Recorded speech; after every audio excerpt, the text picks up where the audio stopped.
इसलिए विकास सब रुक गया। विकास कहाँ से होगा? विकास नहीं हो सकता है। अगर तुम्हारे बगीचे में सब उल्लू ही उल्लू बैठे हैं तो उल्लू क्या करेगा? ना तो मीठा गाना सुना सकता है, ना गीत सुना सकता है। बस उल्लू जब अंधेरा होगा तो बोलेगा हो हो हो, तो तुम सोचोगे कौन है। फिर बोलेगा खुर खुर, तुम्हें डरवाएगा। उल्लू की बोली यही है। खुरखुराएगा, हुआ करेगा और आंखें ऐसी बनाएगा, मुंह। बड़ा उल्लू, छोटा उल्लू, मीडियम उल्लू। उल्लू तो उल्लू, उल्लू क्या फिर। इसलिए लक्ष्मी जी ने उल्लू को अपनी सवारी बनाया, क्योंकि उल्लू को कोई पसंद नहीं किया।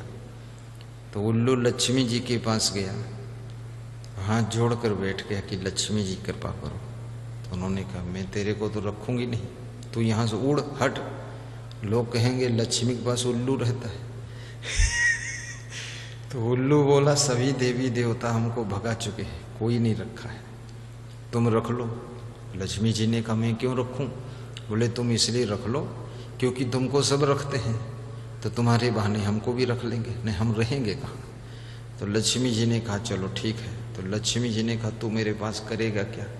बोले मैं तुम्हारा वाहन बन जाऊंगा, तुम जहाँ बताओगी वहाँ पहुँचा दूंगा।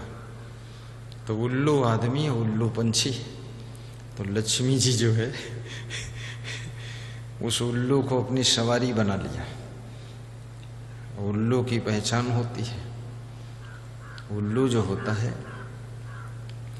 अब लक्ष्मी जी ने जब वाहन उसको चुना तो उल्लू को लोग मारते कम है, लेकिन उल्लू कभी लक्ष्मी जी को बिठाकर तुम्हारे पेड़ पर आता नहीं है, आता अकेले ही है।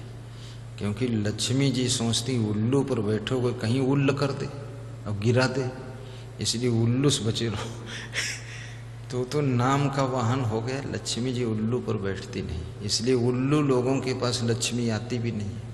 उल्लू, उठल्लू और लल्लू, इनके पास लक्ष्मी नहीं आती है। लक्ष्मी किसके पास आएगी? बहुत समझदार आदमी के पास लक्ष्मी आएगी, बुद्धिमान के पास लक्ष्मी आएगी, इंटेलिजेंस आदमी के पास लक्ष्मी आएगी, विवेकवान के पास लक्ष्मी आएगी। और लक्ष्मी आना भी बहुत जरूरी है। लक्ष्मी से लक्ष्य पूरे होते हैं, और जिसमें लक्ष्य का चुनाव करने की कला है उसी के पास लक्ष्मी आती है। अगर लक्ष्य का गलत चुनाव आप करते हो तो लक्ष्मी से सदैव वंचित रहोगे, और लक्ष्य आपका सही निर्धारित चुनते हो ठीक से तो लक्ष्मी आपके चरणों में कभी कम नहीं हो सकती है। इसलिए कृपया लक्ष्य ठीक से चुनिए। लक्ष्य विहीन लोगों को लक्ष्मी कभी नहीं मिलती है। कितने लोगों से पूछो तुम्हारी जिंदगी का लक्ष्य क्या है? बोले अभी लक्ष्य तो बनाया नहीं है। तो किस उपलक्ष्य में जी रहे हो? बोले ये भी पता नहीं है। तो तुम्हारा नाम लच्छी राम कैसे है? बोले उल्लू आदमी हूं और क्या लच्छी राम है। जिसको अपने लक्ष्य का पता नहीं, जिंदगी किस उपलक्ष्य में जी रहे ये भी पता नहीं, और जो व्यक्ति बिना लक्ष्य के दिन रात चल रहा है वो मंजिल कहाँ पा सकता है। इसलिए पहले तो लक्ष्य निर्धारित कीजिए, और लक्ष्य निर्धारित करने के बाद जिंदगी किस उपलक्ष्य में जी रहा हूँ इसको सुनिश्चित कीजिए, और उसके बाद में आप छोटा सा कदम उठाइए, छोटा सा कर्म कीजिए, छोटी सी चाल चलिए। आप अपने लक्ष्य की तरफ पहुंचेंगे, मंजिल पर पहुंचेंगे, और ज्यों ही लक्ष्य पर पहुंचेंगे त्यों ही वहां लक्ष्मी तुम्हारा वर्ण कर लेगी, और तुम्हारे घर में कभी दरिद्र नहीं रह सकता है।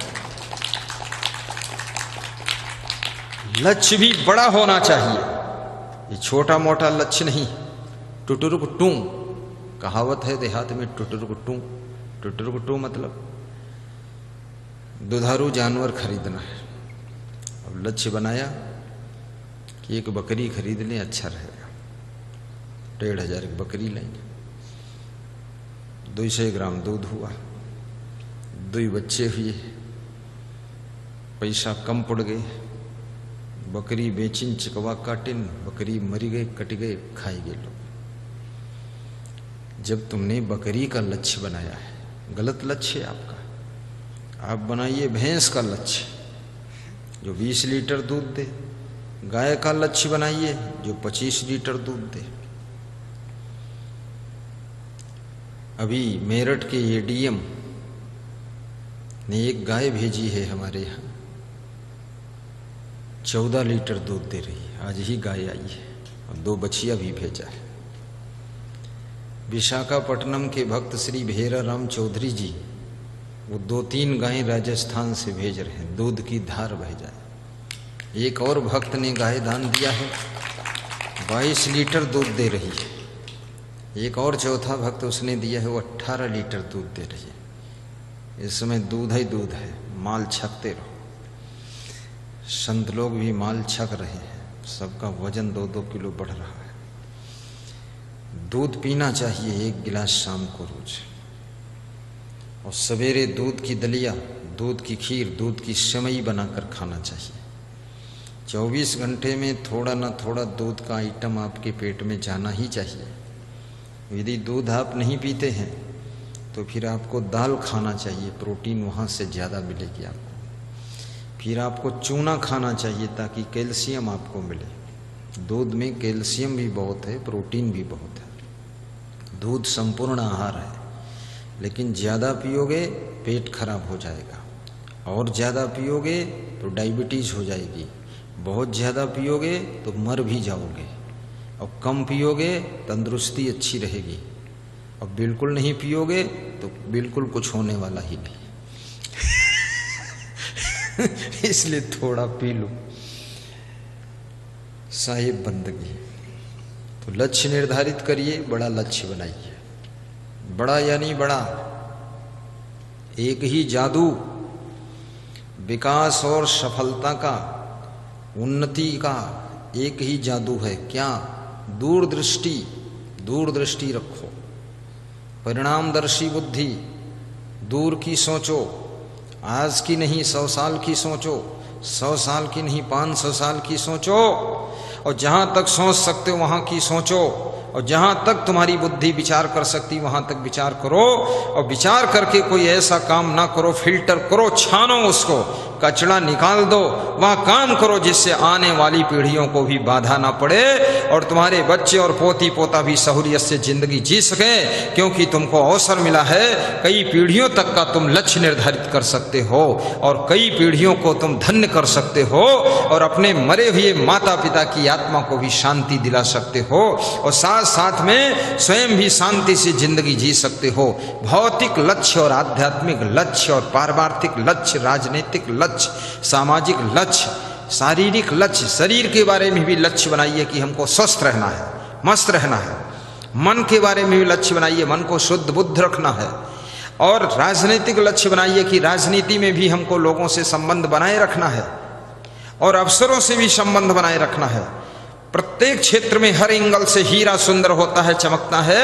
ऐसे आपकी जिंदगी हीरा होनी चाहिए, हर एंगल से आपकी जिंदगी परफेक्ट, इफेक्ट और इम्प्रेसिव होनी चाहिए, और हर तरह से आपकी जिंदगी का लक्ष्य कंप्लीट होना चाहिए, ताकि सफलता चहुमुखी नहीं बहुमुखी सफलता होनी चाहिए। तब आपकी जिंदगी में 4 चांद लग सकेंगे और आपका नाम हो सकेगा। ये पंडित कृष्णदत्त की